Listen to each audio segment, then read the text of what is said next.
Mesdames et messieurs, bonjour et bienvenue à vous dans cette nouvelle édition. Voici les titres qui vous seront développés.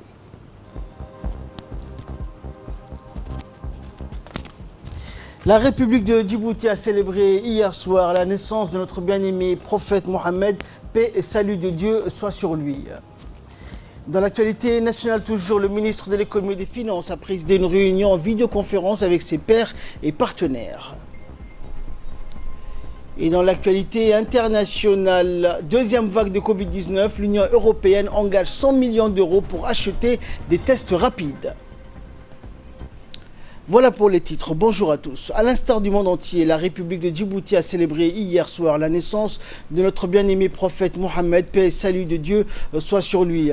La fête de Mouloud al-Nabi, 12e jour du mois de Rabi' al-Awwal, fait partie des fêtes importantes du monde musulman, célébrées dans tous les quartiers de la capitale et dans les régions de l'intérieur et par certaines institutions. Les festivités de Mouloud al-Nabi représentent dans la culture musulmane la date de naissance du prophète Mohammed, paix et salut de Dieu soit sur lui.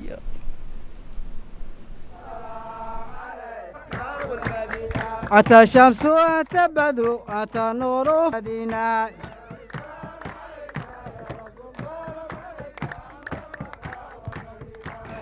مر وجهك يسعد يا كريم الوالدين نور المكة والمدينة يا نبي سلام عليك سلام عليك نور المكة والمدينة مرحبا نبي مرحبا مرحبا رسول مرحبا مرحبا مرحبا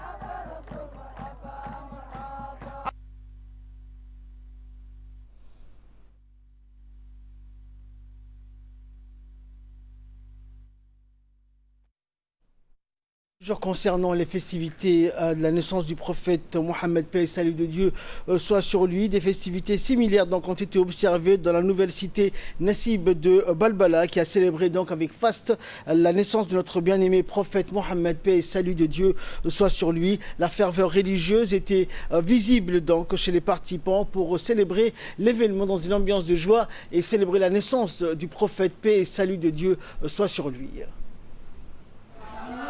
يا رب يا المؤمنين رؤوف رحيم إن الله وملائكته يصلون على النبي يا أيها الذين آمنوا صلوا عليه وسلموا تسليما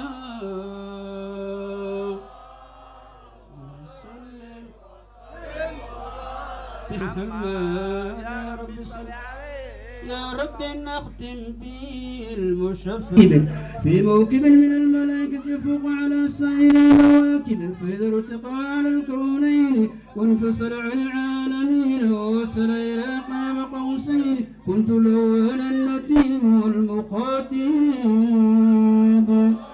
اللهم صل وسلم وبارك.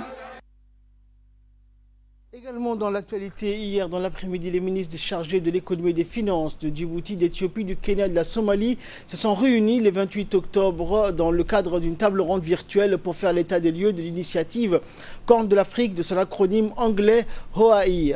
Cette réunion était dirigée par Ilyas Moussa Dawale, ministre de l'économie et des finances de Djibouti, en sa qualité de président. Il est utile de rappeler que cette initiative d'intégration régionale qui regroupe normalement Djibouti, l'Éthiopie, l'Érythrée, le Kenya et la Somalie couvre un programme d'investissement et de réforme de politique économique et institutionnelle avec un montant de financement attendu de l'ordre de 15 milliards de dollars. L'initiative HOAI donc sera supportée par un fonds fiduciaire multidonateur qui a reçu une première contribution financière de 40 millions d'euros de l'Union européenne afin de réaliser les études de faisabilité nécessaires pour la formulation des différents projets. Les ministres ont adopté un communiqué conjoint appelant à intensifier l'intégration économique et commerciale des pays parties prenantes, à harmoniser leurs procédures et pratiques pour résoudre les défis similaires comme la difficulté d'identification des personnes, la migration, la marginalisation des populations frontalières ou la gestion des eaux souterraines et à développer des actions communes pour trouver des solutions régionales adéquates en vue d'atténuer les chocs exogènes comme l'invasion du criquet pèlerin ou la pandémie de la Covid-19. Dans le cadre du projet transfrontalier de l'école djiboutienne et en vue de renforcement du cadre partenarial avec les différents acteurs de l'éducation, le ministère de l'Éducation nationale et de la formation professionnelle continue sa tournée de concertation et de sensibilisation auprès des populations et des leaders d'opinion de la société djiboutienne. À la tête d'une importante délégation de son département, dont le secrétaire général Mohamed Abdellah Mahyoub et plusieurs autres hauts cadres, le ministre Moustapha Mohamed Mahamoud s'est rendu hier à Ali Sabié où il a rencontré la population de la région. Près de 300 personnes ont répondu à l'appel du MENFOP, dont notamment les autorités locales, les élus, les notables, les chefs coutumiers, les associations des parents d'élèves, la communauté éducative et les forces vives du chef-lieu et de l'ensemble des localités de la région avec lesquelles il s'est longuement entretenu dans l'enceinte du conseil régional après un accueil particulièrement chaleureux et fraternel qui lui fut réservé. Après un mot de bienvenue du préfet et du président de la région, les invités ont pu suivre une courte vidéo de présentation de l'historique de l'école djiboutienne depuis sa naissance en 1999 sous l'impulsion du chef de l'État Ismaël Omar Guelleh et un exposé des réalisations en matière d'éducation au cours de ces dernières années au niveau de cette région. Des réalisations multiformes en termes de construction d'établissements scolaires, mais aussi d'amélioration de la qualité des enseignements et des apprentissages conformément aux recommandations du colloque et des consultations de 2016. Prenons la parole, le ministre qui a tout d'abord tenu à féliciter la région d'Ali Sabié pour son exploit aux examens de baccalauréat de cette année, a longuement exposé l'ambition de ce nouveau partenariat entre le MENFOP et les acteurs de l'école qui vise à poser les jalons d'une école citoyenne en favorisant une plus grande implication de la population et des responsables locaux au fonctionnement et au rayonnement des établissements scolaires. Un partenariat ayant pour finalité de renforcer et de pérenniser le dialogue permanent entre l'école et ses usagers, informer les acteurs communaux et régionaux sur les principales réalisations depuis le colloque de 2016 et enfin fructifier la collaboration entre le MENFOP et les acteurs et partenaires de l'école en élargissant l'horizon de l'implication des acteurs de l'école pour la réussite scolaire des enfants. Moustapha Mohamed Mahamoud a insisté sur les axes saillants de ce partenariat qui s'appuie sur la reddition de comptes, la proactivité du MENFOP face aux attentes et besoins éducatifs des acteurs de l'école, l'interactivité à travers un échange permanent avec ces derniers sur la base d'une structure de concertation fonctionnelle durable comme des réseaux d'associations de parents d'élèves et des réseaux d'associations œuvrant dans le domaine de l'éducation par commune ou par région.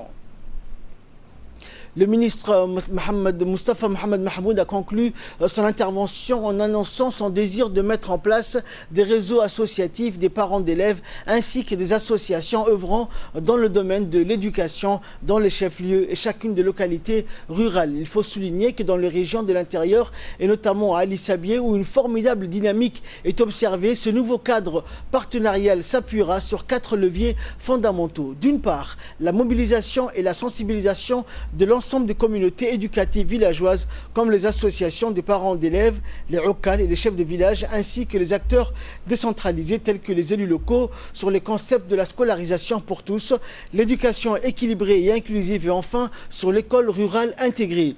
Les participants ont accueilli comme à Arta et comme dans les communes de Djibouti-Ville avec ferveur et enthousiasme cette démarche pour une approche participative du MENFOP. Les différents intervenants ont toutefois soumis au ministre des doléances relatives aux établissements scolaires de leur localité rétrospective. Sous l'impulsion du ministre djiboutien de l'Enseignement supérieur et de la Recherche, la délégation de l'Agence universitaire de la francophonie, l'AUF, en visite à Djibouti, se rendue mardi dernier à l'université de Djibouti. Accueillie chaleureusement par le président de l'université, Dr Jamar Mohamed Hassan, la délégation conduite par le recteur de l'AUF et ancien ministre tunisien de l'enseignement supérieur, le professeur Selim Kalbous, les membres de cette délégation se sont rendus en premier lieu au centre de la documentation universitaire du campus, importante infrastructure universitaire de l'université de Djibouti. Les ouvrages, documents et services de ce centre servent l'enseignement et à la recherche parmi les étudiants des différentes facultés qui composent le campus. Ensuite, les convives et les hôtes ont, durant cette journée, visité la grande salle informatique ainsi que les locaux de l'école doctorale située dans le principal complexe du campus. dans chacune des facultés visitées. L'occasion a été pour les responsables de l'enseignement supérieur de présenter les missions déjà entreprises et les rétrospectives et les perspectives des différentes filières. Toujours dans le cadre de cette journée de visite à l'Université de Djibouti, les membres de la délégation conduite par le docteur Jama' Mohamed Hassan ont donc effectué une excursion qui les a conduits dans le site de la faculté d'ingénierie située à 1 G de pierre du site principal. Cette dernière a été créée dans le but de promouvoir le développement du pays dans le domaine relevant de sa compétence.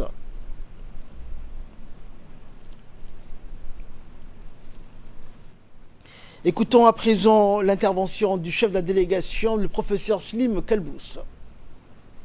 L'AUF est présente à Djibouti depuis déjà très longtemps. On a beaucoup d'activités depuis plusieurs années. Ici, des activités de recherche, des activités relatives à suivi de la formation, de la mobilité aussi. Et puis aussi, nous avons, en collaboration avec l'Université de Djibouti, ici un CNF, centre numérique francophone, où il y a plusieurs activités de formation à distance et activités diverses pour les étudiants et même pour les chercheurs. Aujourd'hui, cette visite marque un tournant qualitatif et stratégique par rapport à cette collaboration. Nous allons renforcer la collaboration avec Djibouti d'une manière générale et avec l'Université de Djibouti en particulier sur beaucoup d'aspects. Moi, j'ai été impressionné par cette visite. Honnêtement, c'est un très beau campus. D'abord un campus en plein développement. Je vois aussi qu'il y a encore des travaux comme la fac de sciences qui va encore se développer. Mais c'est déjà très impressionnant. Les locaux intégrés, c'est quelque chose de très moderne. Aujourd'hui, les campus où toutes les composantes avec les disciplines différentes sur un même site, ça c'est quelque chose de très très bien. Vous avez des conditions de travail exceptionnelles, donc j'espère que ça va être bien exploité maintenant pour le fond, pour aller vers des formations de haut niveau et des recherches au développement. Également dans l'actualité, l'Observatoire genre du ministère de la Femme et de la Famille a organisé dans la journée d'hier une réunion de présentation de l'étude sur la représentation des femmes au sein de la défense nationale et de la sécurité publique en République de Djibouti, femmes en uniforme. Cette réunion a été présidée par le conseiller juridique Ousmane Jama' Ousmane et le conseiller technique du ministère de la Femme et de la Famille Ismail Mohamed Ismail. La réunion a été animée par la directrice de l'Observatoire genre Choukri Djibah. Et de là, nous passons à ce qui fait la une de l'actualité internationale. L'Europe prend de plein fouet la deuxième vague de Covid-19, alors que la France a annoncé hier mercredi qu'elle allait reconfiner sa population. De nombreux pays européens ont, pour leur part, décrété des couvre-feux, mesures souvent présentées comme un dernier recours après un reconfinement total. En Allemagne, par exemple, la chancelière Angela Merkel a annoncé hier des mesures drastiques, dont la fermeture pour un mois des restaurants et structures de loisirs assortis d'aides jusqu'à 10 milliards d'euros pour aider l'économie à amortir le choc.